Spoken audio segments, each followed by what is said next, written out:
बेटी पढ़ाओ बहू नहीं। अब बिहार के बक्सर में पिंटू सिंह के नाम के एक आदमी का वीडियो वायरल हो रहा है, जिसमें ज्योति मौर्य का केस सुनने के बाद उसने अपनी बीवी की पढ़ाई छुड़वा दी है। आइए मैं आपको बताती हूँ कि पूरी खबर क्या है और आखिर अब ज्योति मौर्य की खबर सामने आने के बाद लोगों पर इसका क्या असर पड़ रहा है। नमस्कार, मैं हूं समीक्षा दीक्षित और आपका स्वागत है सत्योदय मीडिया में। एक बात तो बिल्कुल सही है कि हर कोई एक जैसा नहीं होता। जैसे कि हर आदमी रेपिस्ट नहीं होता, वैसे ही हर औरत धोखेबाज नहीं होती। ये बात बिल्कुल सही है और ये बात मैं इसलिए कह रही हूँ कि बरेली की एसडीएम ज्योति मौर्य ने जो कुछ भी अपने पति के साथ किया वो बिल्कुल ही गलत था। लेकिन इसका मतलब ये नहीं है कि और औरतें जो शादी के बाद पढ़ना चाहती हैं वो भी गलत ही करें। ज्योति मौर्य के बारे में भी मैंने वीडियो बनाया है, आप चाहें तो उनके बारे में आगे वो वीडियो अपलोड हो चुका है, आप उसको देख सकते हैं जाके कि आखिर ज्योति मौर्य का केस क्या था। तो मैं ज्योति मौर्य के केस पर आज बात नहीं करूंगी, आज मैं बात करूंगी बिहार के बक्सर के रहने वाले पेट्रोल पंप के मैनेजर पिंटू सिंह की। पिंटू सिंह का एक वीडियो सोशल मीडिया पर इन दिनों छाया हुआ है। पिंटू सिंह की बीवी यूपीएससी की तैयारी कर रही थी, उनकी बीवी का नाम है खुशबू। एक वीडियो क्लिप वायरल हो रहा है जिसमें बताया जा रहा है कि पिंटू सिंह ने अपनी बीवी की पढ़ाई छुड़वा दी है और इसके पीछे का कारण है बरेली में इस वक्त एसडीएम पद पर तैनात ज्योति मौर्य ने जिस तरीके से अपने पति को चीट किया अपने ससुराल वालों के ऊपर। जब वो एसडीएम बन गई तो उन्होंने अपने ससुराल वालों के ऊपर डाउरी केस लगा दिया। उन्होंने कई तरीके की शिकायतें की उन्हीं ससुराल वालों के ऊपर जिसने ज्योति मौर्य को एक वक्त में सपोर्ट किया था। वो उनका सपोर्ट सिस्टम बन के खड़े हुए थे।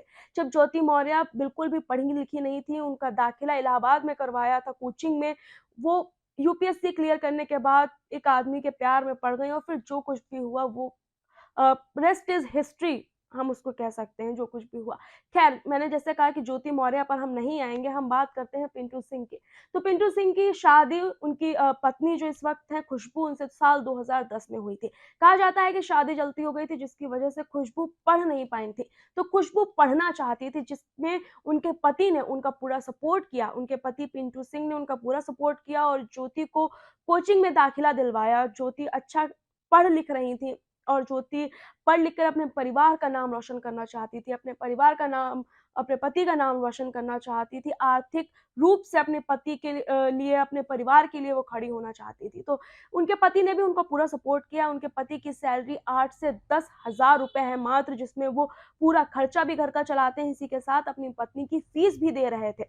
वो ऐसा तब तक कर रहे थे जब तक एसडीएम ज्योति मौर्य की बात सामने नहीं आई थी। जैसे ही ये खबर उनके कानों में पड़ी, वैसे ही पिंटू सिंह पहुंच जाते हैं थाने में।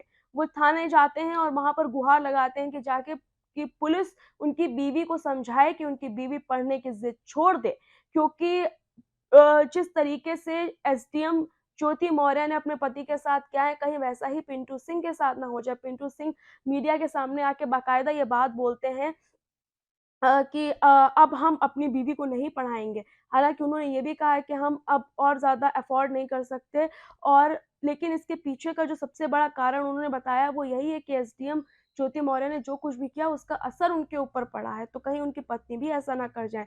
तो इस पर उनकी पत्नी खुशबू ने भी स्टैंड लिया है और खुशबू का कहना है कि वो कुछ भी ऐसा नहीं करेंगी, वो अपने परिवार, अपने पति के साथ खड़ी हैं।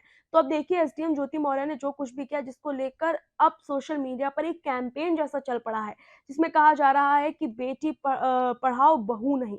अब बेटी पढ़ाओ बहू नहीं, हालाँकि इस कोटेशन को आप कितना सही मानते हैं या कितना नहीं, हमें कमेंट करके ज़रूर बताइएगा और साथ ही पिंटू सिंह ने जो किया है, वो सही है या नहीं, ये भी हमें कमेंट करके बताइएगा। मैं ऐसे और भी वीडियोज़ आपके लिए लेकर आते रहेंगे। तब तक के लिए नमस्कार।